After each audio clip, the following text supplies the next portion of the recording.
ప్రియ సహోదరులారా, నా నిమిత్తము సమస్తమును నువ్వు ప్రభు కోసం సమర్పిస్తే నూరంతల ఆశీర్వాదం అనటానికి నిదర్శనం నేనేనండి. మనిషి దేవుని కోసం ఏదైనా విడిచిపెడితే దేవుని అతని ఖాళీగా వదిలిపెట్టడండి. మరి ప్రియ సహోదరులారా, నా నిమిత్తము నా సువార్త నిమిత్తము తమ యొక్క ఇంటిని, సోదరులను, సోదరిమణులను, తండ్రిని, భూములను విడిచిపెట్టిన వారు ఈ లోకంలో నూరంతలు పొందును అని. అవును సహోదరులారా, దేవుని కోసం చేసిన త్యాగం ఎప్పుడు వృధా కాదండి. మనుషులు త్యాగాన్ని గుర్తింకపోవచ్చు, కానీ ప్రపంచం మన ప్రయత్నాన్ని అర్థం చేసుకోపోవచ్చు, కానీ ప్రభువు మాత్రం చూస్తాడండి. దేవుడు మనం చేసినటువంటి త్యాగానికి ఆయన ఇచ్చే ప్రతిఫలం ఎంతో గొప్పది. ఒక ఆలోచన, దేనికోసం నీవు విడిచిపెడుతూ ఉన్నావు? నీ సమయము, నీ సౌకర్యము, నీ స్వార్థము, దేనికోసం నీవు సమర్పించిన ప్రతి చిన్న పని కూడా దేవుని దృష్టిలో ఎంతో గొప్పది.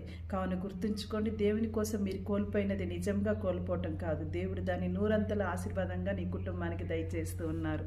దీనిని నమ్మండి.